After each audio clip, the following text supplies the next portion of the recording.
Thank you so much for staying with us here this morning on Breakfast Central. So we're about to take a look at what the headlines are saying. Of course, Olive, I don't know what the weekend was for you, by the way, but I'm sure for me it was indeed a very beautiful weekend. Well, I'll say it was it was very restful, but it was also a sad one. Sad one because of the numerous negative stories we had. First, it was the death of Mr. Ibru, who was a part of our childhood. Mr. Ibru made us laugh. When you talk about some of the legends of today's memes, we had the likes of Aki Popo and Mr. Ibru. These are the people who were the foundation of Nigeria's Nollywood's laughs. They gave us most of our laughs growing up and formed a huge part of our childhood. And to see the unfortunate circumstances in which he lost his life, not just his health condition that was very unstable towards the end of his life, he suffered. He suffered mentally, he suffered physically, he suffered emotionally, and the drama surrounding his adopted daughter. There have been reports about her having changed his TikTok account to her own name and just making it hers. It's quite unfortunate to see all these updates. Mr. Ibu definitely deserved to have had a better ending than he had. But Nigeria will never forget him and the impact that he's made. There was also the reports of the former Super Falcons goalkeeper who died after an 8-year-long battle with cancer. It was just a number of death stories. And then I got reports of a friend who unfortunately passed whilst having a child. The rate of maternal mortality is something that we cannot overlook. We need to do something regarding our healthcare, improving our health systems. In other parts of the world, we see a reduced case of maternal mortality and infant mortality, but we do have a high case here in Nigeria because of the peculiar challenges pertaining to us. You can be inside theater and they will take lights, or something will happen and then they'll say, we just realized we're out of oxygen. So many little details. Just one tiny mistake, divides one person between, keeps one person between life and death. Just one tiny mistake. And I'm hoping that we can look more into our healthcare systems, but our thoughts and our prayers are with the families of all those who are mourning over the losses of their loved ones and over the losses of our collective, stars, including that of Sisi Quadri. Like we say here, may the souls of the faithful departed rest in peace. But we also will be hearing from Dashin to hear what some of her big stories over the weekend are. So much has happened. Dashin, what would you say was the weekend like for you, and what were some of your biggest stories over the weekend? Oh, hi, Olive. Well, for me, I would actually say yes. The weekend was quite restful and interesting. Well, you talked about so many deaths, which I quite agree with you on that. And I think you actually forgot to mention the fact that there were reports or incidences of power surges in some parts of the country. I think I saw like 3 incidences in different parts of the country where in Calabar it actually happened, and these extension wires fell on people. One actually died, and the other one is in a critical condition in the hospital. We just hope he gets through, his ordeal. But, this actually goes to, say that the power sector needs to actually do a lot to, when you talk about light, there's no light in the first place. But when there is light, it doesn't seem like people actually get to enjoy it. So with these power surges, I actually hope that the power sector will do something, because you have these extension wires and the poles. And if you talk about the infrastructure, it's actually outdated. There needs to be an overall. Do you understand? There needs to be something needs to be done about it to actually make it a lot more conducive for people to actually, live with. Yet again, I mean, you've highlighted very key points regarding Nigeria's power sector and the challenges that bedevil this sector. We unfortunately, I would say unfortunately, because we are a nation that has immense natural resources that we can tap into to be able to reduce the electricity challenges that we have. But we're not even tapping into our full potential.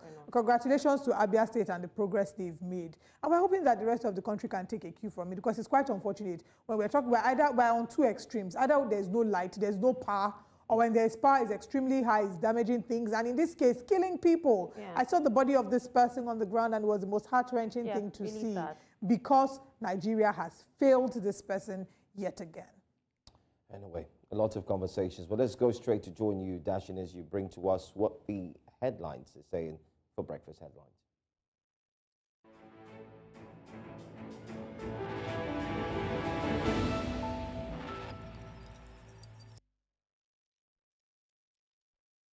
Our breakfast headlines begins in Nigeria, where President Bola Tinubu and His Highness Sheikh Tamim bin Hamad Al-Thani, Emir of the State of Qatar, convened in Doha on Sunday to witness the signing of historic agreements between their respective nations. The agreements pave the way for unprecedented cooperation between Nigeria and Qatar, unlocking opportunities for collaboration across key sectors.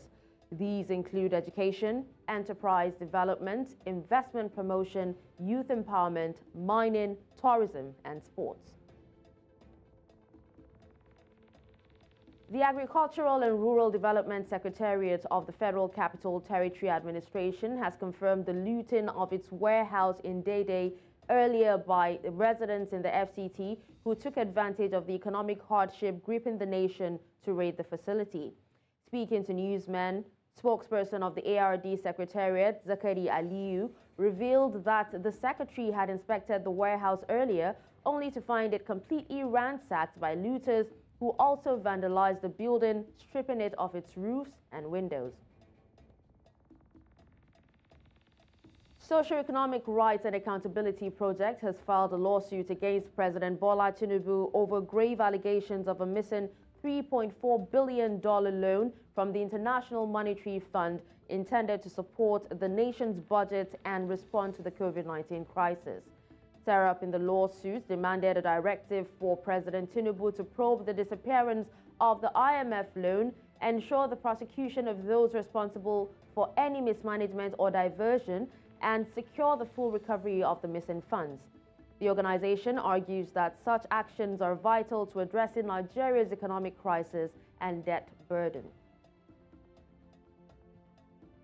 The Commissioner of Police in Anambra State, CP Aderemi Adeoye, has issued a cautionary message to candidates participating in the police recruitment computer-based tests. Amid preparations for the upcoming examination, Adeoye emphasized the zero-tolerance stance against examination malpractice, affirming that any individual caught in such acts will face arrest, investigation, and prosecution. In the meantime, the Nigerian Bar Association's section on Public Interest and Development Law, NBA SPIDL, has taken decisive action against the Inspector General of Police, Kayode Egbetokun, over the issuance of vehicle certificates. The system, unveiled by the police in December 2023, aimed to enhance the database of vehicle owners. However, controversy erupted over the 6,000 naira fee required to obtain the certificates. The national chairman of the Labour Party, Julius Abure, says no amount of intimidation or blackmail from within the party will derail him from the assignment of galvanizing the party to success. Abure made the remark in Umuahia, Abia State, southeast Nigeria, at a meeting of the National Working Committee, where he noted that the country deserves a better leadership. And in the north, Libya, Tunisia, and Algeria have announced plans to hold a tripartite meeting at the presidential level every 3 months to coordinate partnership and cooperation frameworks. The Algerian President, Abdelmadjid Tebboune, the President of Tunisia, Kais Saied, and the head of Presidential Council, Mohammed Menfi, held a tripartite meeting on Sunday in which they reviewed the outcomes of the 7th Summit of Heads of State and Governments of the Gas Exporting Countries Forum.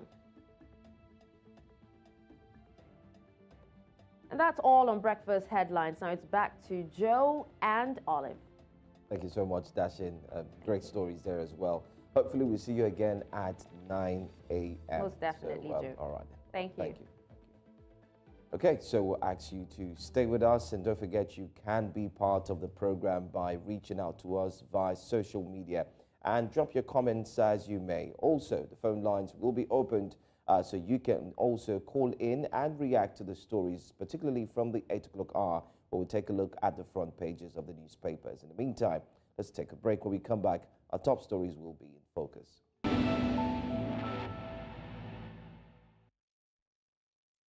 And thanks for staying with us here on Breakfast Central. The Coalition for United Political Parties, CUP, has urged President Bola Tinubu to stop the use of intimidating tactics to silence the leadership of the Nigerian Labour Congress, NLC, and other Nigerians from demanding good governance. COP further urged President Tinubu to instead commence the immediate fulfillment of the agreements reached with the NLC to alleviate the suffering of Nigerian workers as the citizens made a way through the draconian policies of the current administration. The National Secretary of COP, Chief Peter Eme, made the remarks while reacting to the position of Tinubu over the recent peaceful protest organized by the leadership of the Labour Union following the current hardship occasioned by the removal of the fuel subsidy and other policies of the administration. COP said Tinubu was not fair to Nigerians given their current plight and suffering, especially workers and other vulnerable people who are on the receiving end of its policies that were not well thought out before the commencement and execution. Joining us this morning is Comrade Mark Adebayo, the national spokesperson, Coalition for United Political Parties, COP. Good morning, Mr. Adebayo. Thank you very much for joining us. Good morning, and thank you much. Thank you so much for having me. Good morning, viewers. All right. At the last speech, of course, the speech that was being referred to when the reel was being launched, President Tinubu did talk about how calling for a protest after 9 months in office is unacceptable. And you obviously have different thoughts about that. Please share these thoughts with us. Okay. The president, the action and the speeches of the president are tantamount to abandoning leprosy and trying to treat eczema, and that is counterproductive to any national development. When you cannot, by whatever means or sense or reasoning, say that people cannot protest against bad policies and bad economy and hardship and hunger in the land. There is no, this is a democracy. I mean, at least we are operating a civil rule. You cannot say that people cannot, under the Constitution of the Federal Republic of Nigeria, 1999 as amended, the people, Nigerians, the citizens are given the right for lawful assembly and lawful protest in demand of their constitutional right for good governance, for a good economy, for a better life. Nigerians, we have a right under the law, under the Constitution, to make such demands and to protest. So the subtle blackmail of the president by trying to, sort of hamstring labor into saying that they cannot protest. No, not even this president should be talking about that, because he was in the forefront of the protests against the military, of the protests against the government of Jonathan on so many issues and policies that the then ACN and AC deemed not favorable to Nigerians. Now, if you could be, even the immediate past president, Mohammed Al-Thani, protested in this Abuja that, against the policies that they deemed, unfavorable to the people or to their own segment at that time. You cannot now be president and now say, because as a pro-democracy activist yourself, who was run out of this country by military jackboot, and then you continue fighting outside.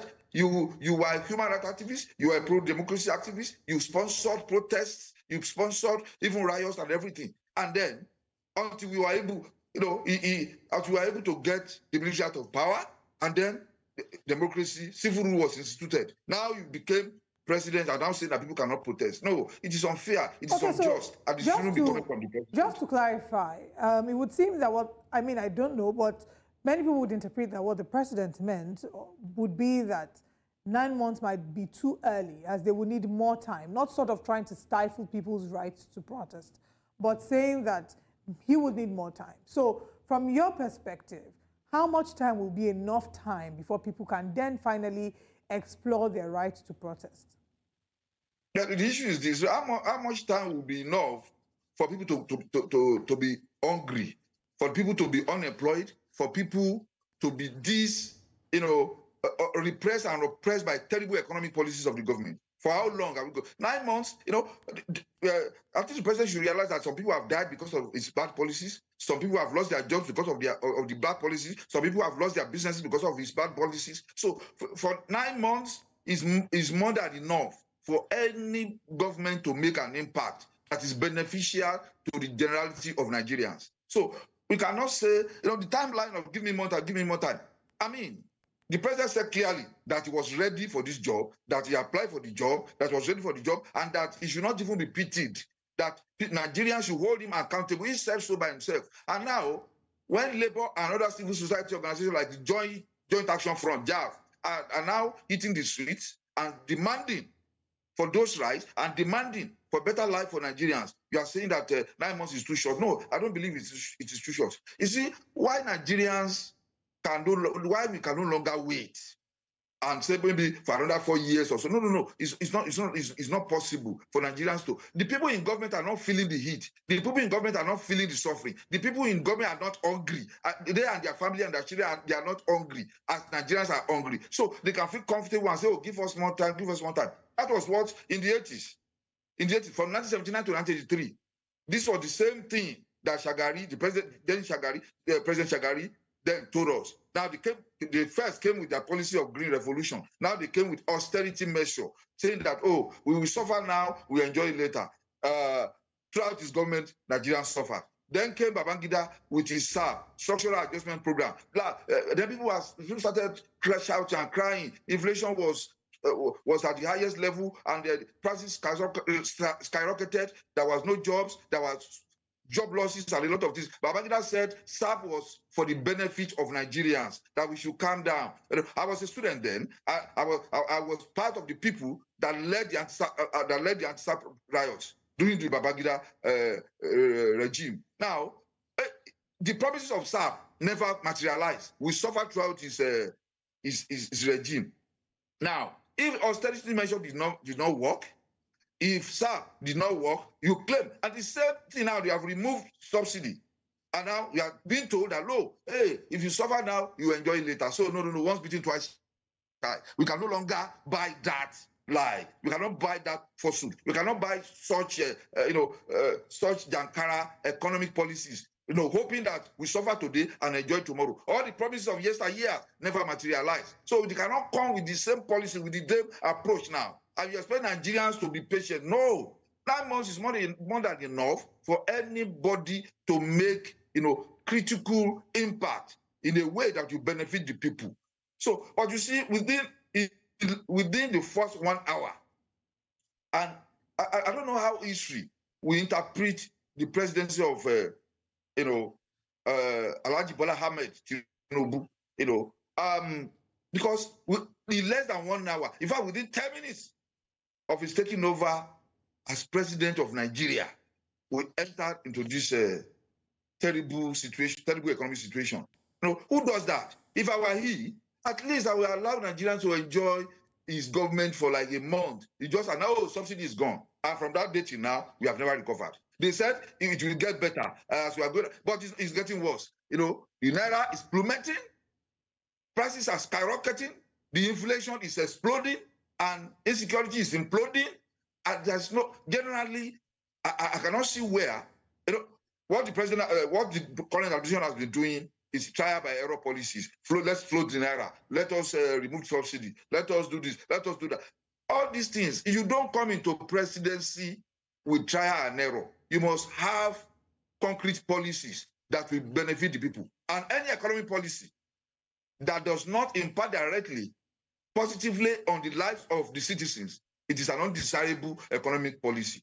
Undesirable. So we have seen now, some of us too, because I was also part of the people that supported the issue of subsidy removal, because the government promised that would be palliative and the rest of that. But you don't remove subsidy without first giving the palliatives and building conditions around the people that will make us not feel the negative impact of subsidy removal. You went because subsidy removal is a collective punishment of Nigerians for the evil and the sins and the wickedness and the crimes of the elite that are less than 0.5% of the population of Nigeria.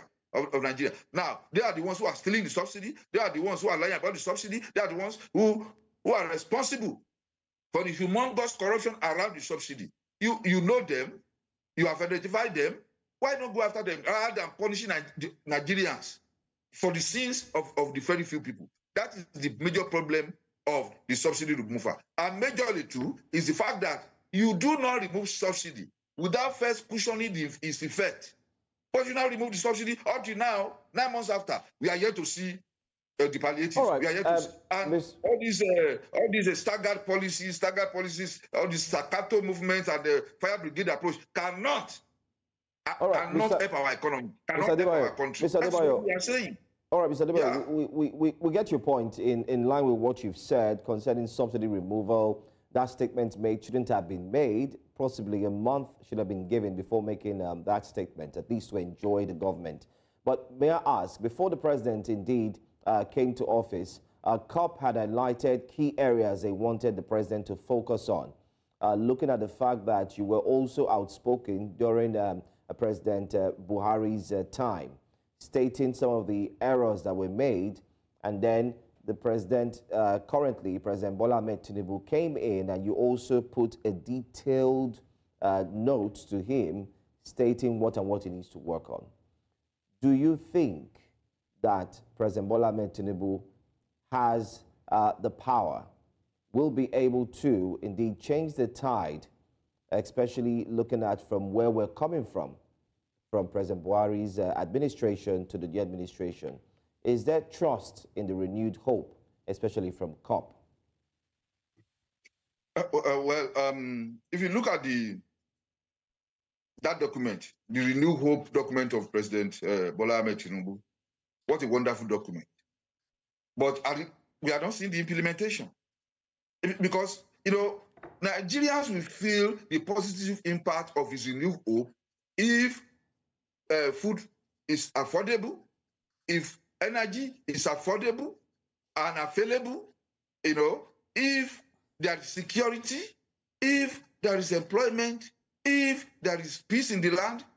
So nothing that this government has done that we have seen any impact directly impacting on the people positively. That is why from the north to the west, to the south, to the east, you are seeing all these protests against hunger. People say they are hungry. People are hungry. And when people are hungry, you cannot tell them to be quiet. The president, even if you look at his doing his campaigns and everything, look at eloquent way he was speaking about how he's going to tackle the economy, insecurity, and all the rest of the challenges, the myriads of challenges of Nigeria. Now he's in government now. He's looking more clueless by the day. He's looking more clueless by the day. So, and then you now say people should not protest, people should not complain. No, we will complain, we will protest, because Labour and the opposition are for the interest of the people. And you see, in cushioning the effect of the subsidy removal, if, assuming without considering that it was even necessary in the first instance to remove the subsidy the way he did, even today, it's not too late if the government is not clueless, if the government knows its onions and understands the economic indices and the social indices of its policies and be able to ameliorate the negative effects of subsidy removal. It's not rocket science. For instance, like we have suggested to the president, instead of saying, let's go and give people grain, let's give them conditional cash transfer that they cancelled and say they are now reverting to. We is going to give opportunity for people to corruptly enrich themselves, like other Buhari, where billions of naira will disappear, and there will be a claim that those monies have been given to Nigerians when maybe less than 1% of the target group will collect any money from government. You don't do cash handouts as an economic policy. For instance, if number one, give all the from federal government is higher institutions, colleges of education, polytechnics, universities, secondary schools, and the rest of that, and then state-owned universities and other institutions. Give the students like 2-year tuition holiday that no student should pay tuition for the next 2 years. That is a direct palliative to the parents. And to give, it is something that will impact positively. And say no student, no pupil, we pay for the next 2-3 years. So that's direct palliative to the people. That is direct palliative to the people. You don't say we give them, because don't give any allowance for corruption.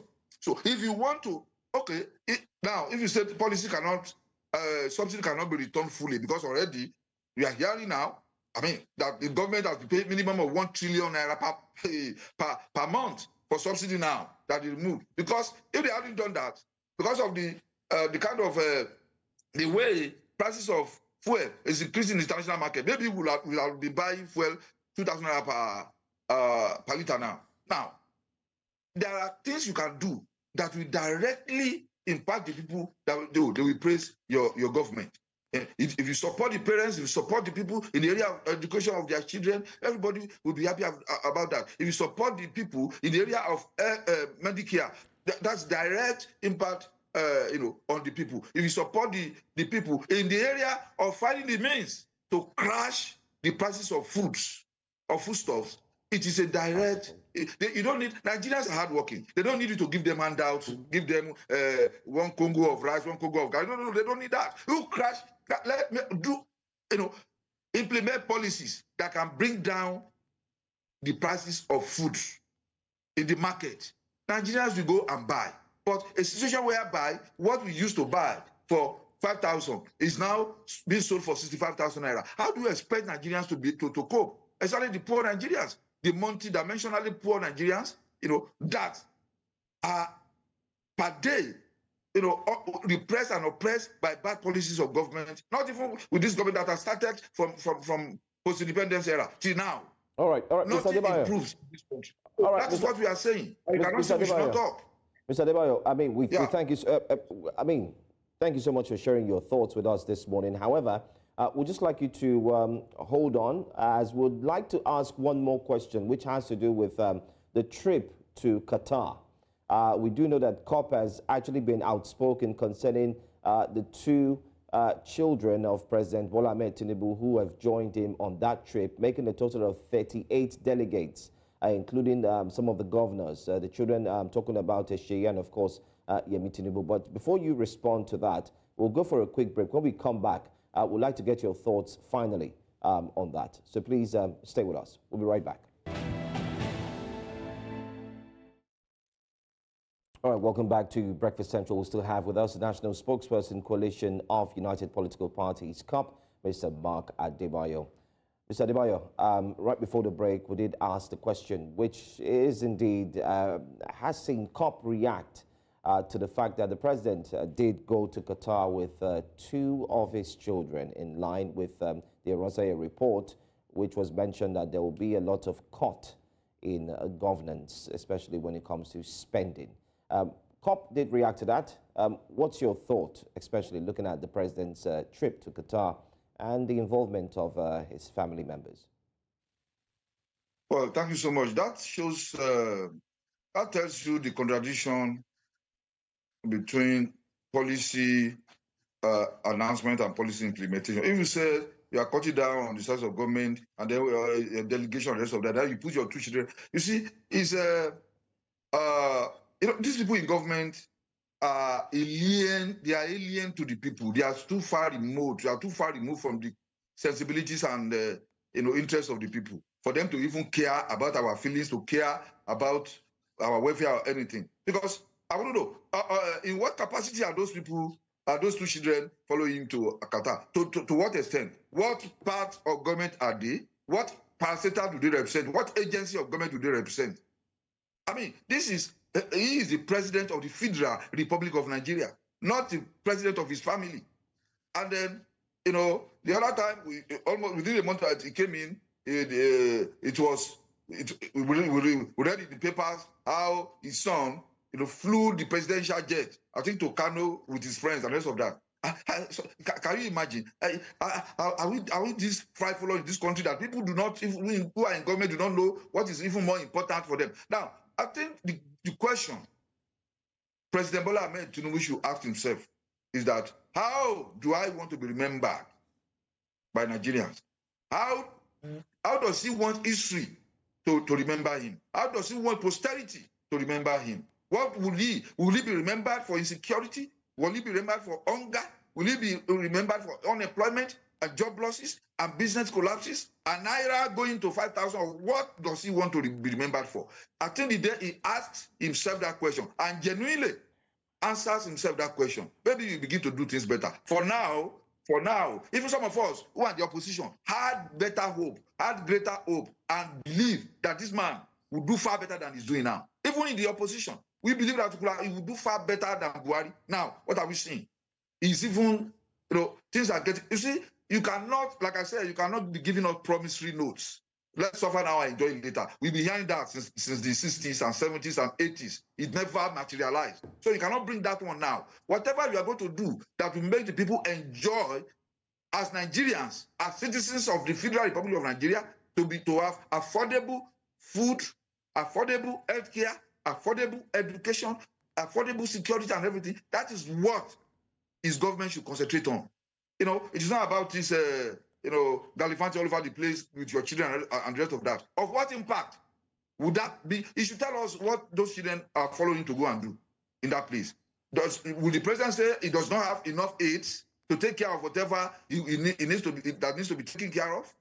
So why can't you see, it is insensibility to the plight of Nigerians for him to do what he did. You said we are cutting down the number of entourage to any international engagement and the rest of that. Now, you now added your own 2 children to that trip.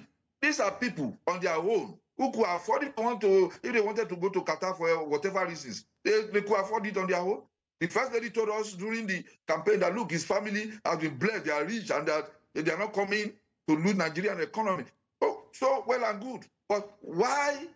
What have those children going to do? On whose bill? It's a Nigerian bill. Nigeria will foot the bill for their traveling, for their accommodation, for their feeding. Only God knows whether they will also get a sparkle like other government officials. So this is not the time to be gallivanting all over the globe with your family members. This is the time for you to show Nigerians that you are determined, you are serious about revamping Nigeria's economy, about revamping Nigeria's development, and about returning Nigeria, bringing Nigeria to the path of progress. You need to show Nigerians by example that, look, the president has been saying that, oh, I feel your suffering, I understand your hardship and the rest of that. I wish there had been other ways I would have. Now, you also need to identify with the people suffering and hardship by example. Not by these things infuriate Nigerians because they see it as if this man really is it all his government is all about his family and friends and parties and party members. It shouldn't be so.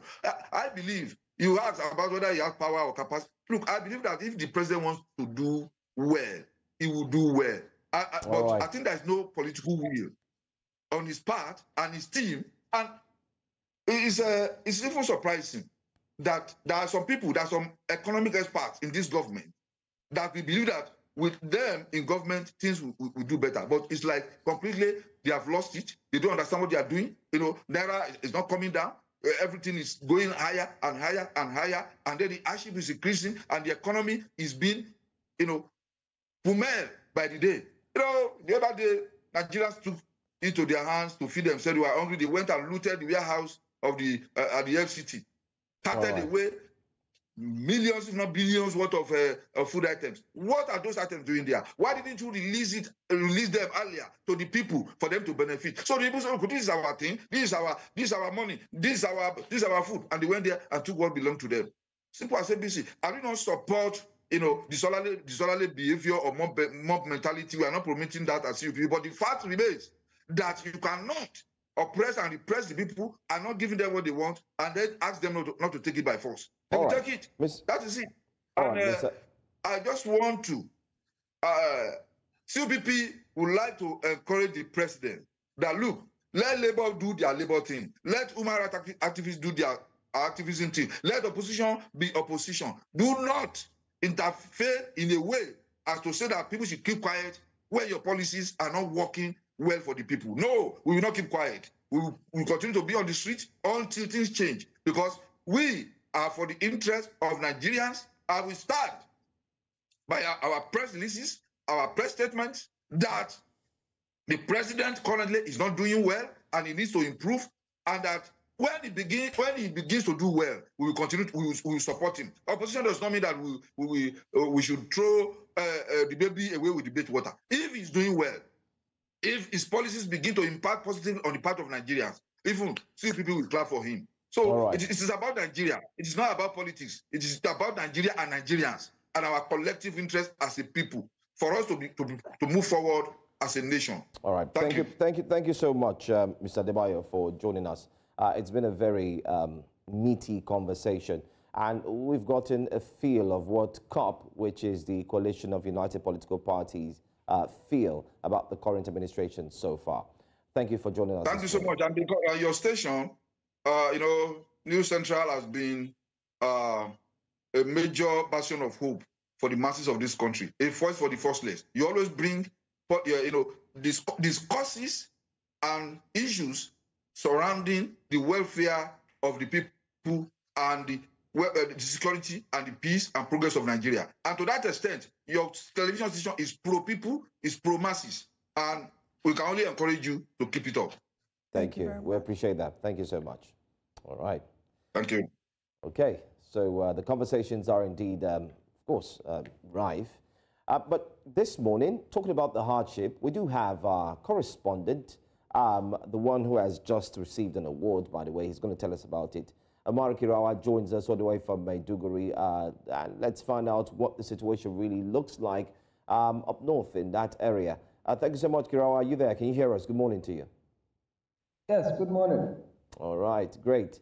We're talking about the economic hardships so far. Nigerians are indeed decrying tough times and how things are. We've seen videos emerge of Nigerians in different parts of the country having to steal food from a truck, conveying food from one state, interstate, and so on.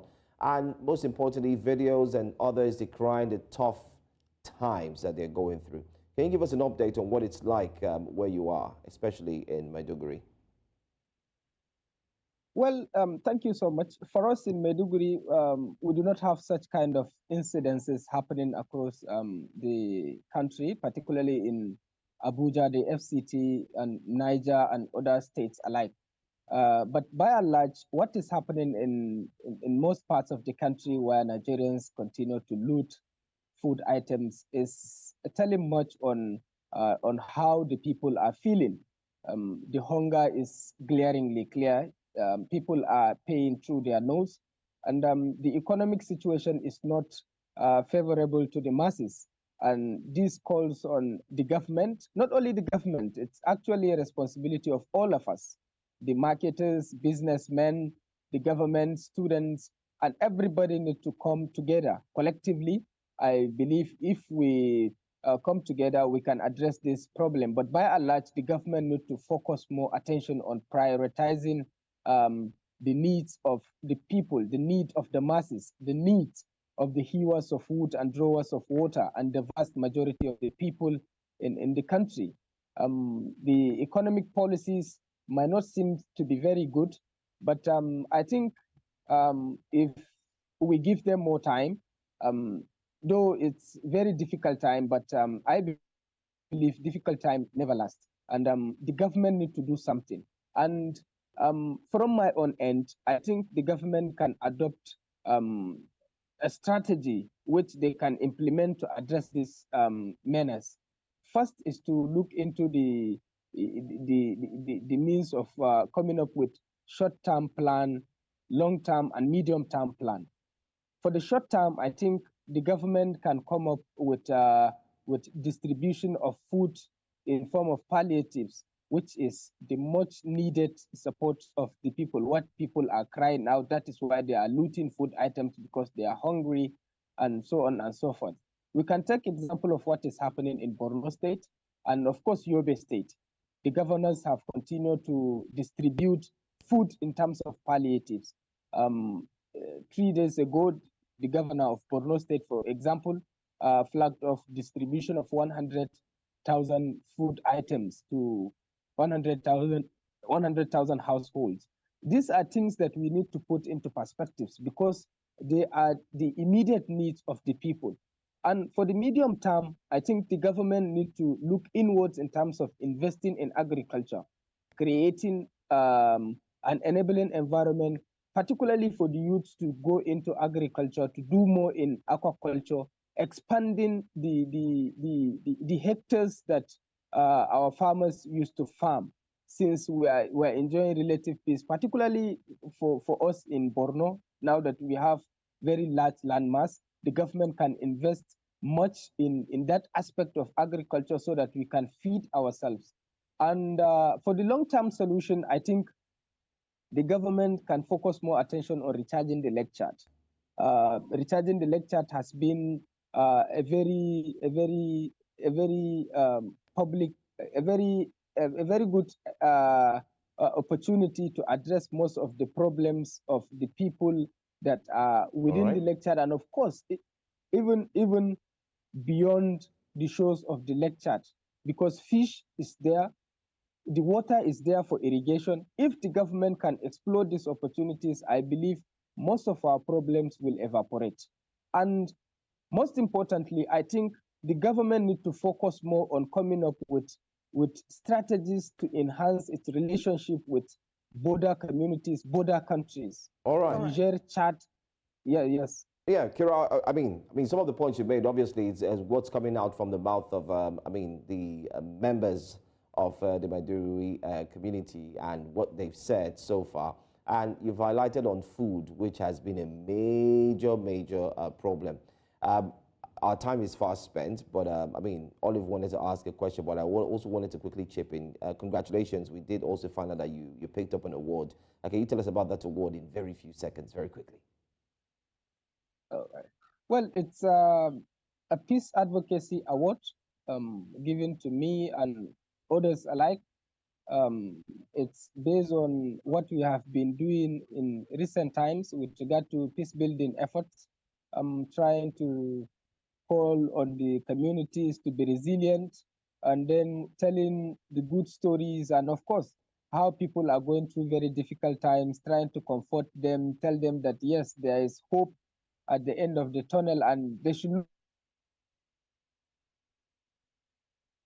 We seem to have lost audio connection with Umar Kirawa, but congratulations on your Peace Advocacy Award. We see you, well done, and we look forward to seeing more of your impact, not just here in New Central, but across the country, the continent, and the world. Thank you for joining us, Umar Kirawa.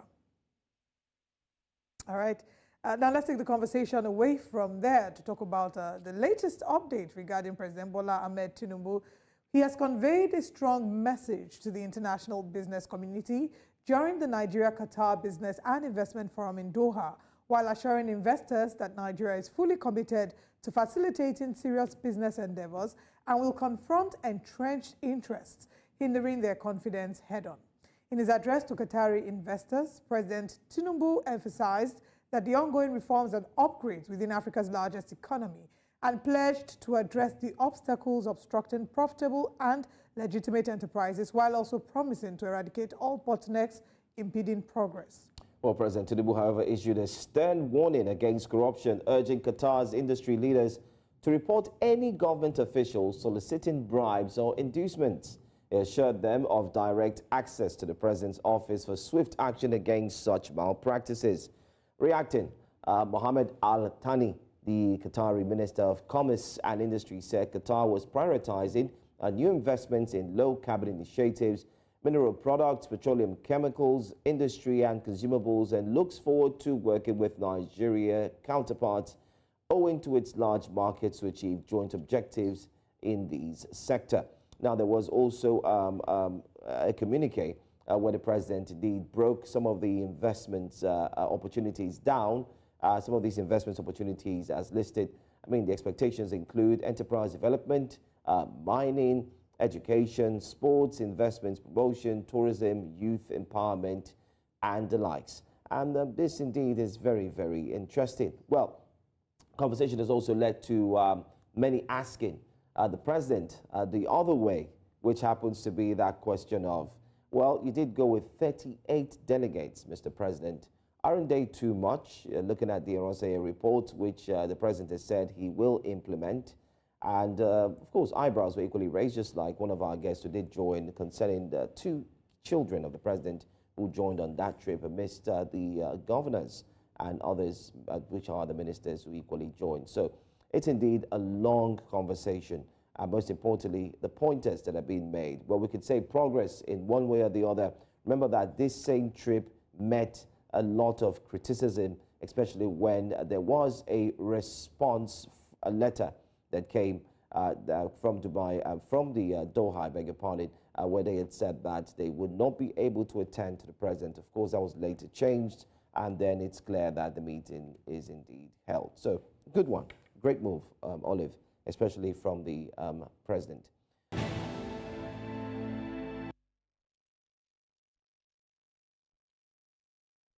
Welcome back to Breakfast Central. Now, this is the point where we want to hear from you. We want to hear your thoughts on some of the biggest stories here in Nigeria as we analyze some of the top stories on the front pages of the newspapers. So we look through the front pages, and our first paper this morning is the Nigerian Tribune. On the front page of the Nigerian Tribune newspaper this morning, residents loot warehouse in Abuja, steal food items. Vandalized building belongs to FCT Agric Department. Police arrest 15 suspects, recover 26 bags of maize. I want to believe that this is the warehouse that the NDLEA had come to clarify that it's not their warehouse that was being... That's NEMA, right? NEMA, thank you very much. NEMA had come to confirm that it's not their warehouse that was looted. Whether or not it's their warehouse is very heartbreaking to see. In fact, let's go through the papers. We'll come back to talk about it. AFDB supports Nigeria with $134 million to cultivate rice, maize, cassava, soya beans. Construction materials price hike, pushing contractors into financial distress, and this is according to quantity surveyors. Customs approved 90-day payment window for improperly imported vehicles. The customs is in the eye of the news. Nigeria-Qatar sign agreements on education, investment, others.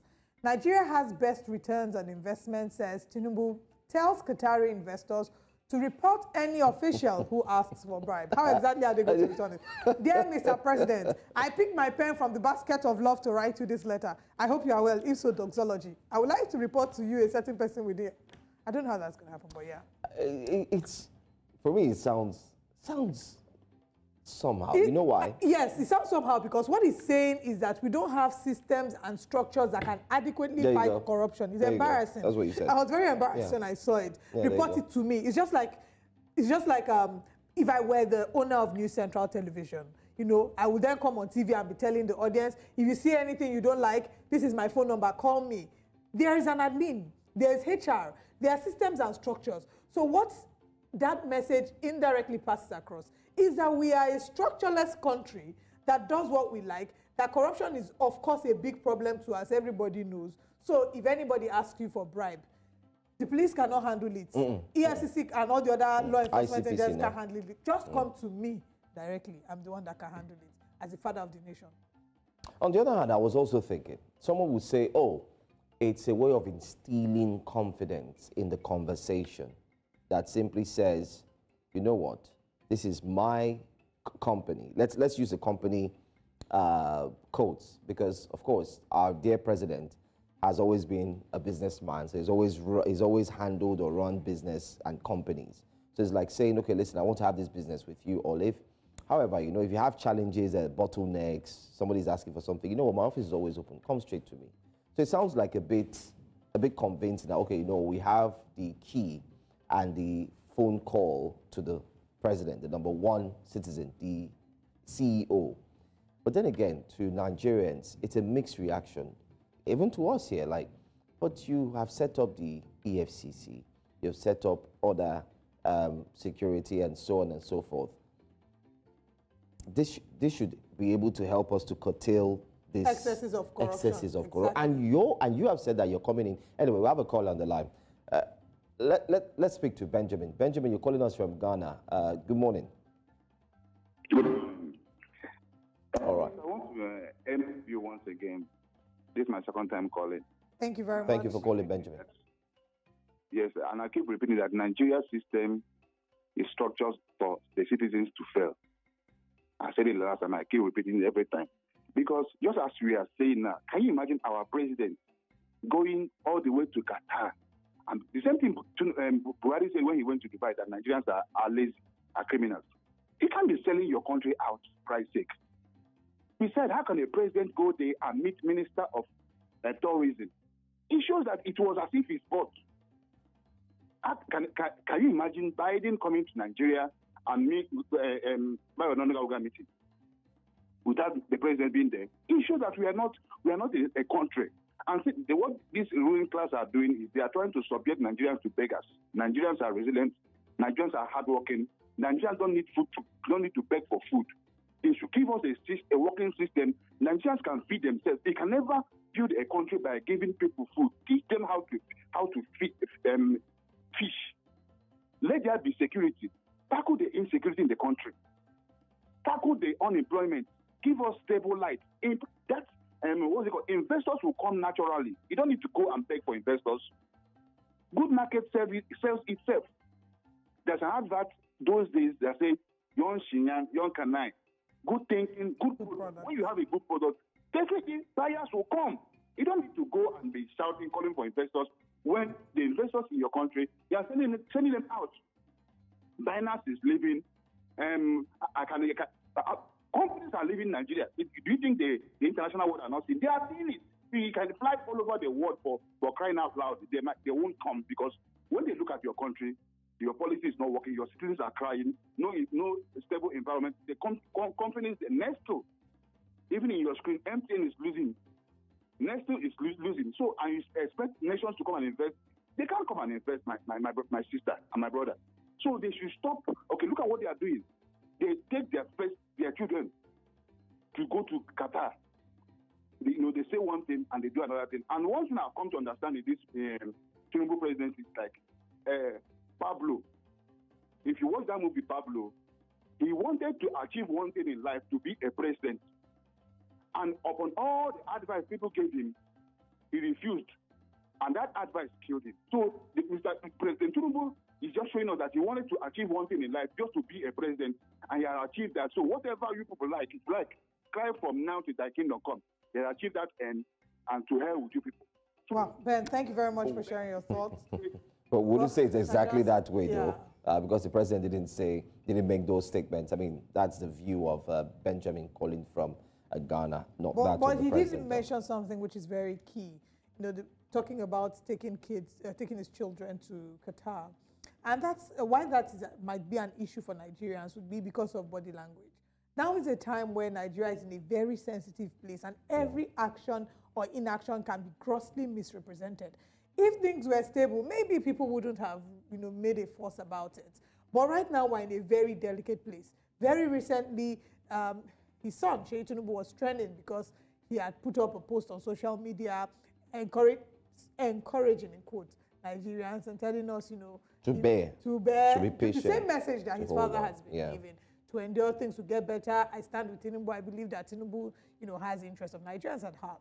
And people were angry, saying, you don't understand our plight and our predicaments because it doesn't hit you in the way that it hits us. The Aloja came out to speak as well. So in cases like this, the president did say he was cutting down his travel entourage, which was, applauded. A number of people said it was a great move to cut down the cost of governance. But you cannot be carrying family members. I mean, there could be anybody else that can carry in this time and age, because people will look at it as you and your family enjoying off Nigeria's resources. Nigerians will not be happy to see that. So I'm not surprised to get those kind of reactions. We aren't quite done with the front page of the Nigerian Tribune. There are some stories at the top of the paper I want us to take. More reactions trail regulatory actions on BDC operations. And that's, of course, because Bureau de Change has been in the news. They've been in the news for several reasons. In fact, I feel like they have seen shege in Nigerian terms. Some days, they are saving the day. I mean, very recently, we did hear about certain amount that was going to be given to the BDCs to encourage, the dollars, the free flow of FX. But before now, every other day, we're hearing of BDCs being clamped down, how they're going into their stores and they're arresting them. It's just a lot of back and forth. But this final story, the warehouse in Abuja being looted, it's just a picture. It paints a picture of what Nigeria looks like right now. It paints a picture of the current situation, that people are hungry. Let's not sugarcoat things. People are hungry. We already knew it. But the funny thing is, it gets worse by the day. Over the weekend, I was hearing about the price of diesel increasing to 1,700 naira. It's getting worse. Anything you buy today, by tomorrow, the price has added 200 naira. By the day after, it's increased. So anything you can afford to buy in bulk, brothers and sisters, please buy in bulk. We'll go on a quick break, and when we come back, there's more to look at this morning on Breakfast Central. Welcome back to Breakfast Central. Now, we're of course looking through the papers, and we've had a few calls come in to share their thoughts regarding some of the big stories. We welcome your calls, the numbers to call on your TV screen. And this morning, we're joined by our guest, Mr. Dotun Ojon. It's always a pleasure to have you. Thank you for joining us. Good morning. It's good to start my day with you. Good morning. Happy Monday. Happy Monday. We should have you on Friday so we can do happy weekend. All right. Okay, we have a call from Cherish. Good morning, Cherish. Thank you very much for calling. Please go ahead with your comments. Oof, we've lost Cherish. Lost the call. So we've been reviewing the papers. We, of course, did start with the Nigerian Tribune, where we've shared some of the big stories, one of which is the looting that has happened. NEMA has come out to say that the warehouse that was being looted wasn't their warehouse. But from the reports of the looting, it was terrible. In fact, they didn't only steal food. They stole building properties, roofing sheets, from what we've heard. Yeah. And it's just a reflection of where we are as a nation, a very sad reality. Yeah. So in 2020, during the EndSARS protest, there was a particular looting that caught my attention in Jalingo. The guy actually stole the signpost that they wrote, "Welcome to Jalingo." And that is not hunger, that is anger. So there's a difference between when you see hungry people and when you see angry people. Usually, a philosopher said that hard time has the capacity to produce strong men. Strong men create good time. Good time create weak men, and weak men in turn create bad time. It shows that at every point in time, it's a circle. Everyone, every community, every country will circle back to their hard time. But the difference here, the disconnect here is that our own hard time is not creating strong men who will be strong enough to build institution. Right. Hold on, thoughts. We have Cherish calling from Ghana. Good morning, Cherish. Thank you for joining. Good morning. Yes, please go ahead. Please, I want to continue. Yes, please go ahead. At this point, I think just be laughing. Okay? Because our anger is not anger. So we have to be laughing at this point. So let us just be laughing, because it has turned to a very, very big joke. President Tinubu has turned us to joker of a country. And who does this to Tinubu is this? Is this same guest I was talking to last 2 weeks, one day ago? He said we are developing as our state. And I was in my head, his road is a development. So at this point, Tinubu is going to Qatar with his children to go to museum. Oluwao museum. President of Nigeria is going to Qatar to go to a museum with all those 20 people with one Qatar man showing them around. Is it not excuse enough or reason enough that they want to replicate something like that here in Nigeria? Please, do you want to go to museum at this point? At this point, the Muslims want to be going to museum at the state Nigeria is now. Is this dire state we are? Is it museum that we are going to be doing in Nigeria? Is it museum? Please, it's a joke. It's a joke. Please. Right. Does not have special advisors and all those people that can talk to him and tell him the right step and direction to take. It's a joke. So, I saw a post on Instagram. I think it was this brother that posted it yesterday, that the killing is going on in some place in the east or something. And then see what Harrison issue is doing. So are they saying that they're not seeing all these things that is going on in Nigeria, and we're looking for museum to do museum work? What are you going to do in the museum for, please? If you say you're going there for my sister, people have a good day. I was just laughing my head out here before I said, let me just call and laugh. All right. Thank you. Thank you so much for calling. Yeah, for calling. I mean, her laughing is... Humor has become our way of coping here in Nigeria. Yeah. It's why people would usually make jokes about like very serious issues, because it's almost like, what can you do again at this point? People feel helpless. Yeah. If you allow me to pick from the line yes, please, she actually dropped. And I'm going to be very honest with you. The man who will change Nigeria may not be the one who will build bridges and roads. The man who will change Nigeria, because that's not the most important question in our nationality. The man who will build Nigeria will be the one that will build confidence in the people to the extent that people will believe in whatever he's doing. There's nothing wrong if your president travels out and visit even a zoo to say, oh, we want to replicate this kind of thing in our country. But here is the question mark. Do your people believe that you are working for them? And that's why Nema is coming out to say, it is not our food. This other person is saying, oh, it's actually our warehouse. It doesn't belong to NEMA. It doesn't even belong to FCT. It belongs to the people. Now, how does the government create the impression in the mind of the people that this thing is actually yours? Once you have that ownership, that it is yours, you will not go there to loot. But as long as the people still see it as the property of government, that may never get to them, as long as they see it, government officials will loot it, they will continue to loot. So the question in our nationality as we speak now is that of believability. Citizens do not believe that their government is working for them. Their government is not coming with the demeanor that it's actually working for the people. And there's a huge gap between the governed and those that are governing us. I think that's where we need to concentrate on. Anyway, let's go to Vanguard now. Let's check out what's on the front page of Vanguard. That's our next paper, while you also call in to react. Federal government fights inflation, mops up 5 trillion naira. Don't forget there have been different exercises in order to ensure that the naira gains strength. To raise interest rates, reprice fixed income yields, CBN meets foreign investors over FX reforms, MPR hike, says there will be free entry and exit. That's one way they are doing it, and they've mopped up 5 trillion naira. That's the update on that. Well, let's look at another story at the top. How Oshoba facilitated my emergence as Alake Oba Gbadebo says. Nigeria-Qatar signed agreements on education, solid minerals, and others. COVID-19 probe, refund or account for 4 billion naira, reps tell airlines. Refund or account for 4 billion naira. Wait, who is refunding or who is that?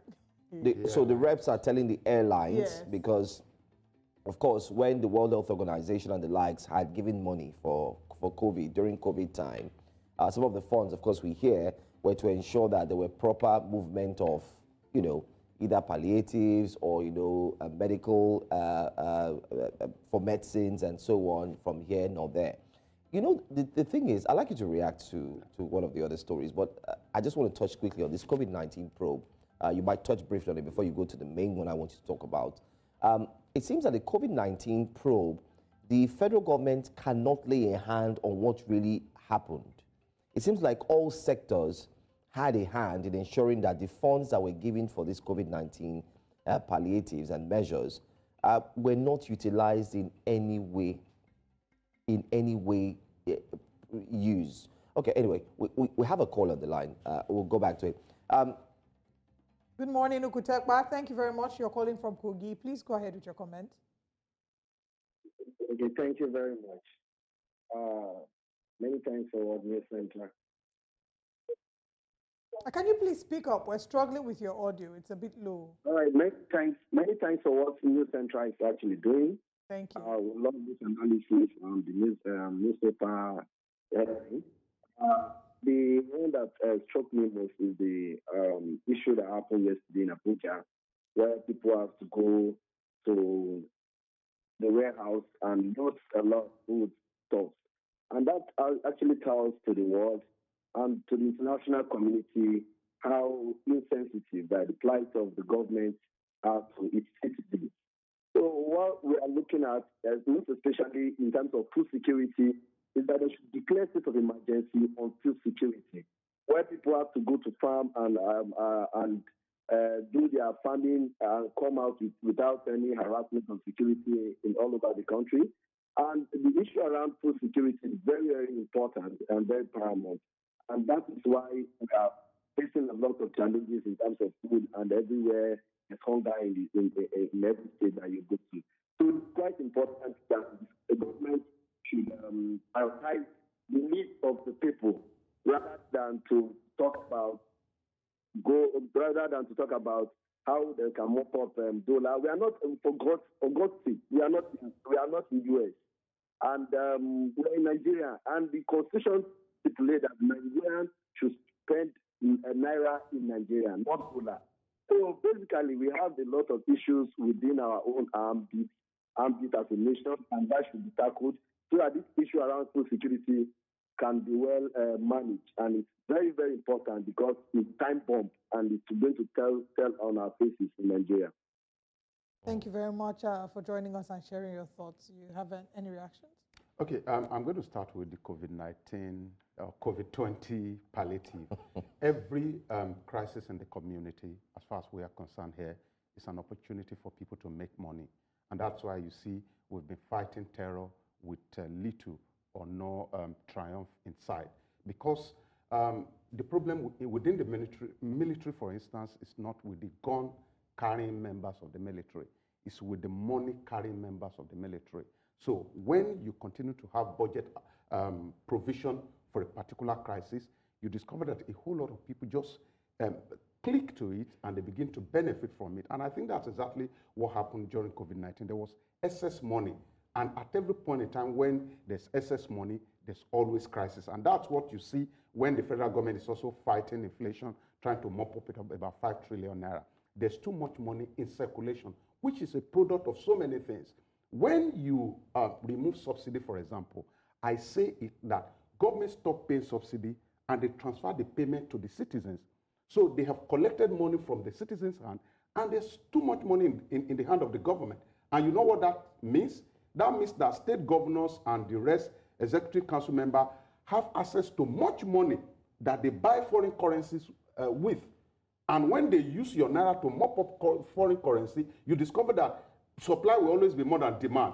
And what happened? The price will fall. And that's why we are battling now. So at every point in time when government talks about MMM, that's more money, I always laugh at them because the effect of that will be inflation, the effect of that will be hardship, the effect of that will be poverty, just as we're seeing now. Very, very, very tough one. Yeah. Let's look at another story very quickly. This one says, only implementation of agreement will stop nationwide strike, NLC insists. That is on page 9. The Nigeria Labour Congress has come under fire again. This morning we did hear COP talk about the president who actually spoke last week saying that 9 months is too early a time for strike or protest. And then the NLC is saying we're going to implement. Now the NLC has up until April 1st.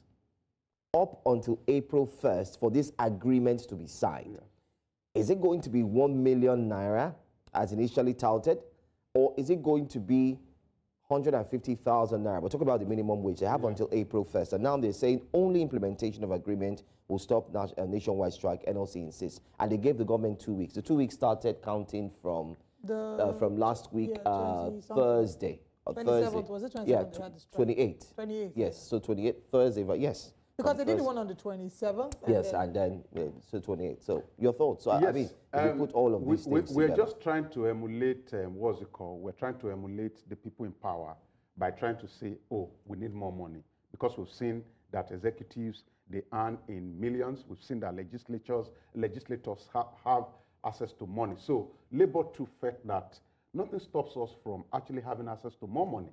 But just as I said, more money will not cure the problem. First of all, look at the percentage of the Nigerian people that are in the labor control. Just a minute percentage of people. The other people are either doing business of their own or they are. And you also notice our mentality as a nation. Once government increases the take-home of an average government worker, you get to the market, the Yahweh is telling you, oh, but they just paid the new minimum wage now. It has moved from 15 naira to 17 naira. All of these things have effect on our purchasing power as a people, because prices will actually catch up with whatever it is that you want to earn. If you're talking about 500,000, for example, when you calculate it based off on what you can use 500,000 for some few years ago, you discover that the 500,000 naira in your hand now is not worth more than 100,000. So instead of paying attention or laying emphasis on what to earn, I think it's also very important for Labour to put pressure on government to tackle the issue of hunger, to put pressure on government to tackle the issue of availability of petrol, to put pressure on government to tackle the issue of power, to put pressure on government to tackle the issue of ease of access to education and health. When you have all of these things, you discover that you do not need much money. For instance, if we have an efficient transport system in Lagos, for instance, I don't need to drive around. Exactly. It's killing me. It reduces how much you're spending on fuel. Honestly. If your power system was working, you'd not be spending so much on fuel. So these are some of the issues. And something that I once proposed to the government, the past government, was that make your people live close to where they work. I proposed it to them, make your people live close to where they work. By so doing, you will take out traffic from Lagos. How are they going to do that? For example, they deal with New Central. How many staff do you have? Oh, we have number of staff. They build an estate somewhere here. They deduct it from, they don't have a dealing with you. They actually have a dealing with your organization. And as they are paying you, they are paying them. But what Lagos State government is doing now, I wanted to buy a house with the Lagos State government. I don't want to call that thing scam. I wanted to buy a house because they tell you that, oh, Lagos Home, that's what they call it. They build it that everybody can have access to it. But in reality, before you get there, it has been mopped up by the politician.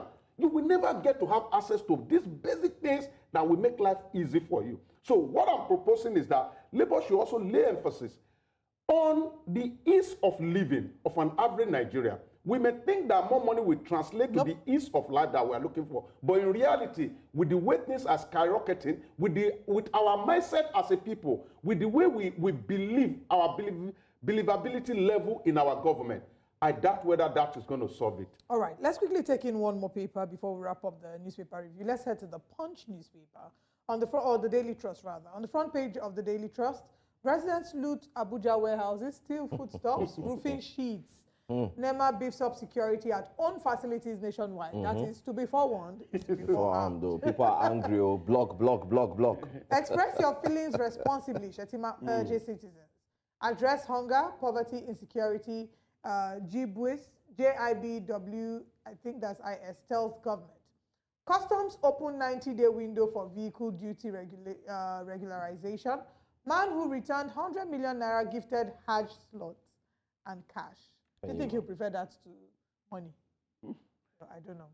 Hisba, strong push for Daurawa's return. War on Gaza, Israel kills Palestinians collecting aid. Tinubu to investors. Report any official who demands bribe. NEF cautions against relocation of firefighting equipment. And final story, Lobby Stars turned Katsina United 2-0 to regain top spot. What are your thoughts? What were your thoughts when you saw the headline about Tinubu to investors saying, report any official who demands bribe to me? Honestly, the only issue there is that a lot of people do not have access to the president. Unfortunately, I don't know whether I can share this on air. I was in Abuja, and during the period of ministerial appointment and all of that. And in reality, there were suggestions here and there within the nation's capital that monies were changing hands because people actually wanted slot in government. At that point in time, I doubt whether, with the efficient security system we have, that the president will not have a report that people were demanding money.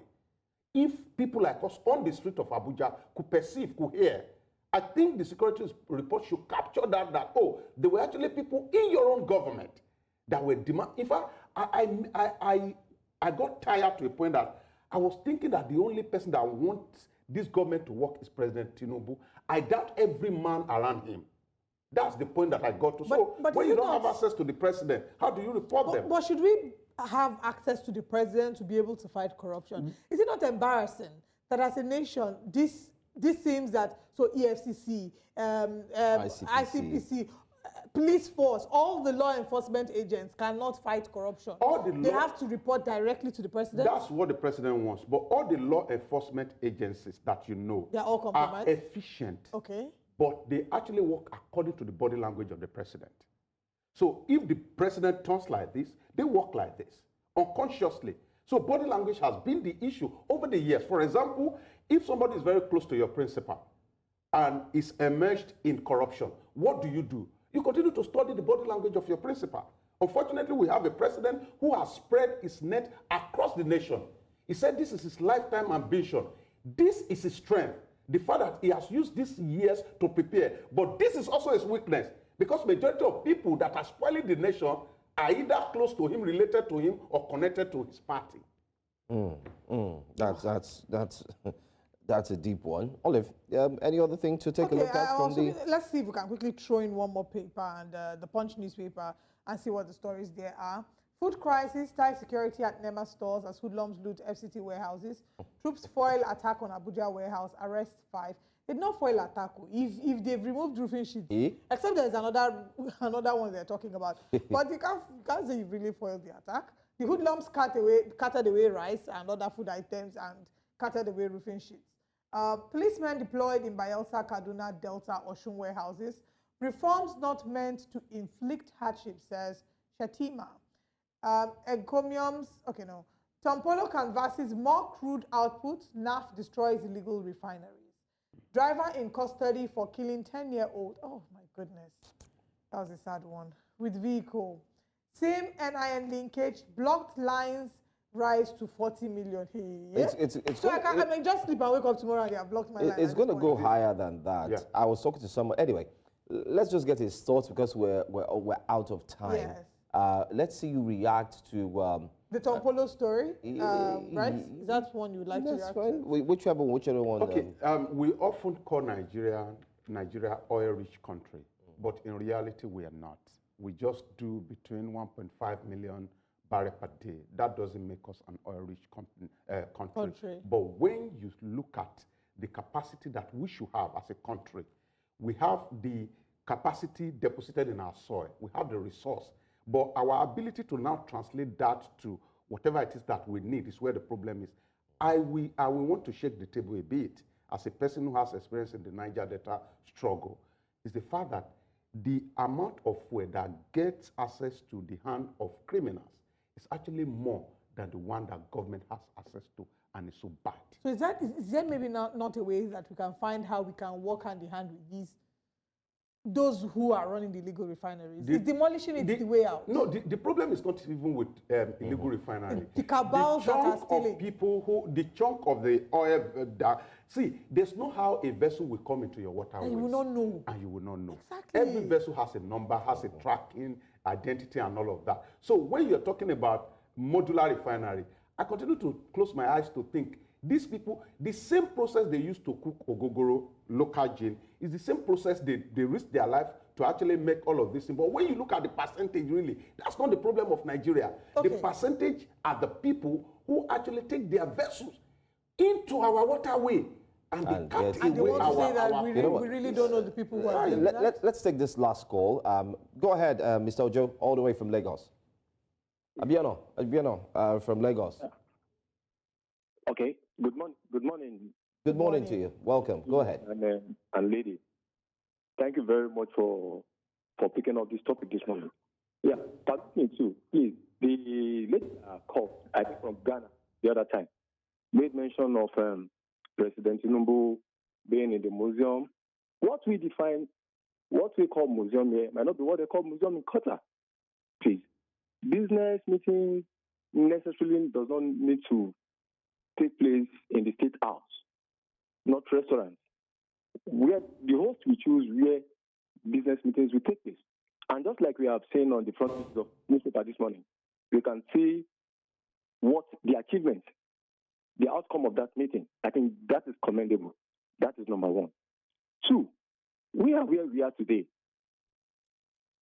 by the handwork of some people. Look at what we passed through during the coloration of Naira, the change of the currency, the color and address. Many of us are no more talking about those who perpetrated that act. We are just talking of Tinubu. We are talking of Sanwo-Olu. Where are the people that dug the foundation of our crisis, of our problems? What is happening to them? Somebody moved into the central bank, moved away, a whole safe with his driver, and nobody is talking about that. And the man is still carrying Bible going to attending court proceedings. We have many of them like that. Until we go back to the foundation, the root cause of our problems, we will continue, God forbid anyway, with what we are having. Thank you very much.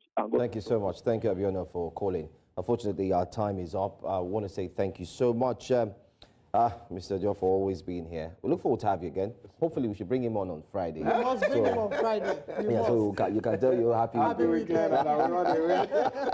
Thank you. We have next up, Which Way Nigeria? And that will be after this break. Towards the end of 2023, I applied for a visa to Thailand, and I was informed that one of the requirements I needed was a visa clearance by the National Drug Law Enforcement Agency, NDLEA. Now, the visa clearance checklist had a number of requirements, but there was one that had me confused. It was number 13 on the checklist. It says, and I quote, "Married women should bring letter of approval to travel from their husband, attached with passport photograph." I was taken aback when I saw this, so I decided to go through the list to see if there was a corresponding requirement for letter of consent for married men. Your guess is as good as mine. There wasn't. Now, this isn't some gender war drama. This is about flagging the seemingly subtle mindsets and stereotypes that restrict women's rights. While some may think that this is such a minor issue that need not be flagged, I fear that this in some cases subtly portrays an image of how some women are still perceived as chattel, some property to be owned. Our customs and traditions have upheld some harmful practices that hinder the rights of women. For example, women were not allowed to inherit property, and in cases where the property would go to the first child, she wouldn't get it if she were female, and the property would skip several female children and then rest on the male child. Where there was no male child, the property would then go to a surviving male sibling. All these furthering the stereotypes that considered male children more important than female children. To remedy this anomaly, the Supreme Court in Ukeje versus Ukeje affirmed the rights of Nigerian women to inherit from their deceased parents. It will shock you that practices like this still exist to this day, especially amongst widows, who upon the demise of their husbands are often also immediately disinherited. In some cases, they are even blamed, shamed, and humiliated. Very sad. Now let's move away and talk about the pink elephant in the room, gender-based violence. According to the Federal Ministry of Women Affairs, Nigeria recorded 27,698 cases of sexual and gender-based violence between 2020 and 2023. Now, please note that these numbers are just in 6 states. So imagine what the numbers will reveal if we went around the 36 states. Imagine if we looked at the 36 states. Even the unreported cases, what will these numbers come to? On the 25th of October, the Punch newspaper reported the story of a man who reportedly killed his wife over a little misunderstanding. The same paper on the 19th of December reported the story of a man who allegedly murdered his wife in the Olota area of the Alimosho local government area of Lagos over her failure to cook his meal. There are many such stories, and I can go on. Domestic abuse, sexual assault, and harmful traditional practices continue to traumatize and devastate countless lives. Yet, all too often, survivors are met with indifference or victim blaming, perpetrating a cycle of silence and impunity. As we mark International Women's Month, while we celebrate the achievements of Nigerian women who have shattered glass ceilings and risen to positions of prominence, the reality remains that they are still vastly underrepresented in decision-making roles and leadership positions. Women continue to face discrimination and bias in the workplace and political arena, depriving our society of diverse perspectives and innovative solutions. We must look at ourselves and the ways in which we perpetrate practices that stifle the growth of women. We must condemn statements and actions that encourage all forms of abuse and discrimination against women. For example, when you ask a woman who was raped questions like, "What did you wear? Why did you go there?" You're shifting the blame from the perpetrator and encouraging a cycle of victim shaming. When you refuse to promote a woman to a leadership position that she's adequately qualified for because she's female, you're further encouraging discrimination, which the Constitution of the Federal Republic of Nigeria frowns against. So there's so many things that we need to unlearn, especially because this month we're celebrating International Women's Month, which is of course the month of March, and the 8th day of March is International Women's Day. The theme this year is Invest in Women, Accelerate Progress, and several key areas need joint action, including investing in women, ending poverty, implementing gender-responsive financing, shifting to a green economy and care society. But on a smaller scale, I want us all to think about what this means for us and in what ways we can invest in women as individuals, as employers of labor, and even employees. For some organizations, it will involve creating a creche within the organization so that nursing mothers can still look after their children while working. I've seen this in multinational organizations within Nigeria. Private and public organizations can emulate this. For some organizations, it will involve encouraging more remote work for nursing mothers. In 2023, Spain passed a law allowing those with especially painful periods to take paid menstrual leave from work. Is that something we can look at here in Nigeria to make work more inclusive for women? The moral of this story is that we must all remember that the role of investing in women is a collective responsibility. You must play your part. Let's create a country that recognizes the impact of women and prioritizes the well-being of women. Happy International Women's Month. Good morning, Nigeria. And thank you very much for joining us. As we wrap up the show, let's share with you what's still to come here on News Central. All right. We'll be wrapping things up. We want to say thank you very much for joining us. We'll see you again. My name is Olive Emodi, and I've had the delight of co-hosting alongside Joe Hansen. I was just listening to all that conversation. I was like, Crutch, right? Yeah. It reminds me of being a baby. Interesting. Anyway, that's all that we have for you today on Breakfast Central. It's been fantastic. Join us again tomorrow morning when we come back on the airwaves. I'm Joe Hansen. We'll see you again tomorrow. Au revoir.